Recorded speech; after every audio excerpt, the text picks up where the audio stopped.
26-37 for the Blue Alliance on the roll.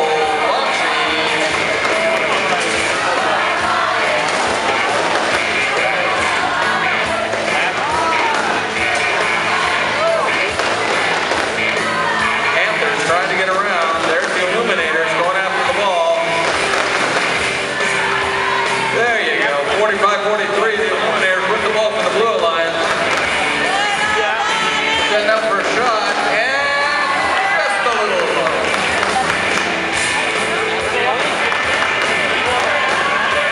A very tight match, only 1 point, but oh, there's a penalty call. Blue will jump into the lead.